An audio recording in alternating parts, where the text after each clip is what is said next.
Hi, it's Alexis. And Christian from Tiny House Expedition. And we built our tiny house way back in 2014. With the help of friends and family, over 9 months of ups and downs and trial and error, it was all worth it in the end. We built a cozy custom home of our own that led us to an adventure of a lifetime. And now we're working on a shuttle bus conversion. In our DIY Tiny Home Build Stories series, we hope to inspire and empower you to take on your own build by yourself or with help. I needed help. I definitely needed help.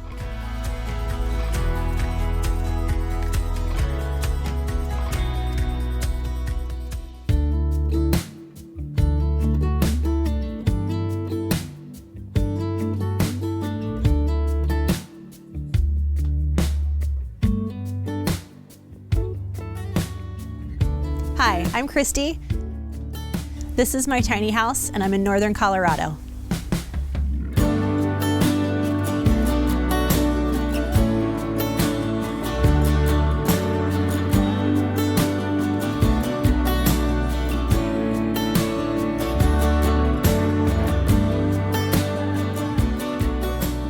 I decided to go tiny because a couple reasons. I love that it's more sustainable. I love that I have to think about what I own so that I'm not just bringing in a bunch of things. And I also like that I got the opportunity to build my house. I wasn't going to build a 2,500 square foot house for myself, but a 250 square foot house was much more doable.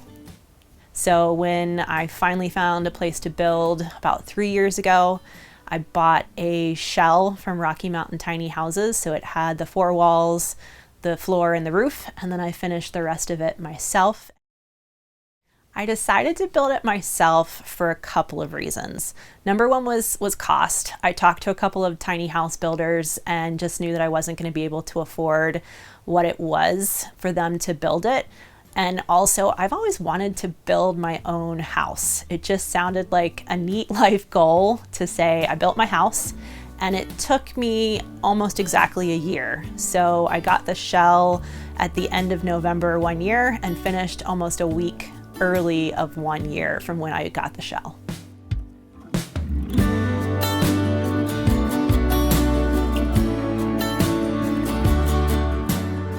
Before I built the tiny house, I had built a not square raised bed at the condo that I lived in, but didn't have any other building experience. I had done work with my dad when I was a kid, but that was more things like, here, I'll hold the hammer, pass you some nails. So this was the biggest project I've ever done with building. There were a lot of frustrating moments, but it felt really great to be creative and to be able to design my own space. So a couple of the challenges with the build is I've never built a house before. I've never done electrical, plumbing, anything. So it was just kind of staying ahead of myself of doing the research, a lot of YouTube videos, a lot of blog reading to think about what I needed to do next. The tiny house was often a disaster during the building process because I just wasn't quite as organized as I wanted to be because I didn't know what I was doing. But that was also part of the fun, was getting to do something new every day that I got in here.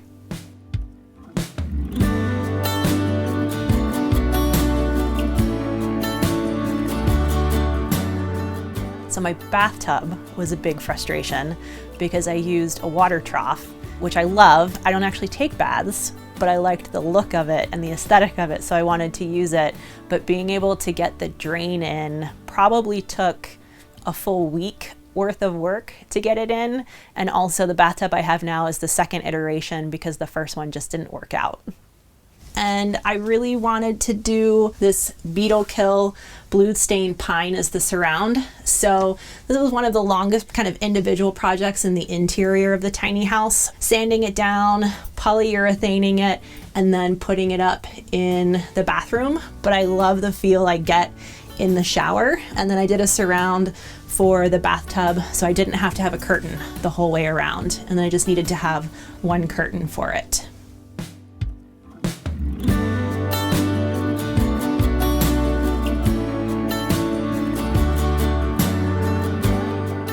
I had to build the tiny house again, there's probably a couple of things I might do differently. So first is that I wish I had thought a little bit more about space for guests and I do plan to maybe do something different with the storage loft so that I have room for guests, or maybe think about putting in a couch that converts into a bed so that if people come over, I have some place for them to stay. Something else I would probably do differently is I just finished painting the walls white.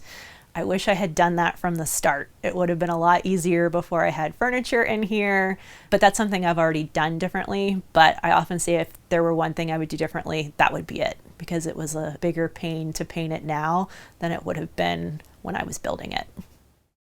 So over my door, I have this great awning that for a while I would get rained on every time I went in and out of the tiny house if it was raining. So we built this awning that is 2x3s and corrugated metal. It's the same corrugated metal as the metal on the bottom of the tiny house, and it's perfect for not getting rained on going in and out of the tiny house, for hanging plants, and hopefully for some string lights in the future. On this side of the living room, I have my bookshelf and my table. And when I first moved in, I just had a flip-up table underneath the window and realized I didn't have enough room for my books. So I built the bookshelf, and on my bookshelf, I have my flip-up table. This is where I eat a lot of my meals. I do a lot of work from here, and it just flips up. Table legs fold down, and I am ready to go. I can also move it along the length of the metal railing. So if I have people over, I can have people on each side. I can have about 2 other people over for dinner, and we can all sit around the table.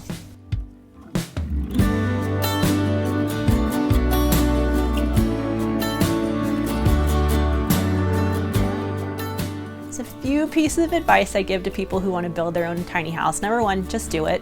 I didn't have any real building experience, and I was still able to do it. It's hard and difficult, but also just a lot of fun along the way. I also think for anyone building their tiny house, finish as much as you're comfortable with before you move in. There are a few small details I haven't finished yet. They'll get done someday, but it wasn't 100% finished when I moved in, but I was at a point that I was happy with, and it felt like home when I moved in.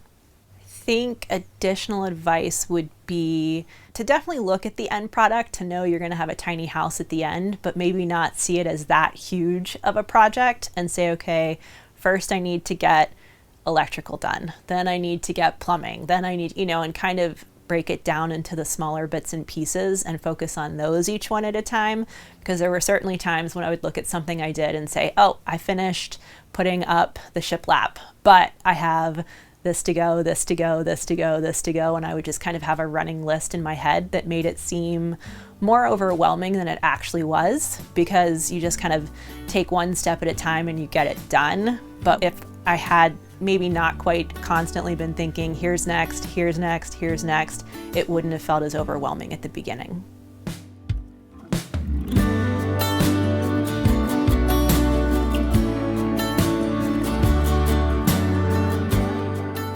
The most rewarding part of the build was when I actually got the windows in. Was probably the first most rewarding part, because it looked like a house all of a sudden, not a box with holes.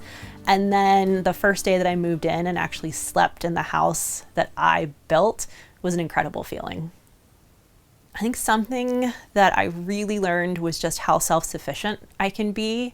There were a number of people that helped me along the way on the build, but most days it was just me in the tiny house working and getting things done, and that I was able to do that and just realize how self-sufficient I can be. I think I didn't expect to feel as comfortable and as capable as I do.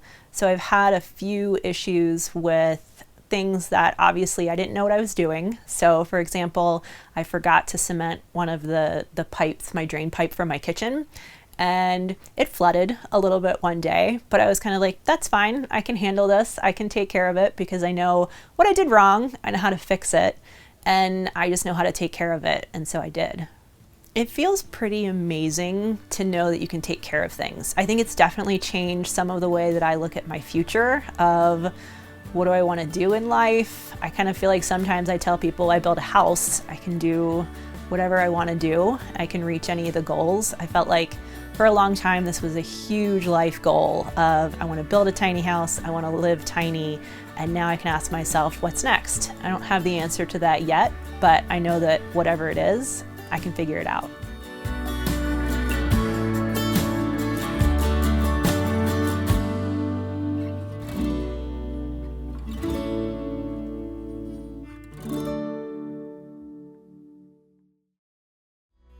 Hey, it's Alexis again. And Christian from Tiny House Expedition. Don't forget to like, comment, and subscribe. And to watch the full tour of the DIY tiny home you just learned about, click over here.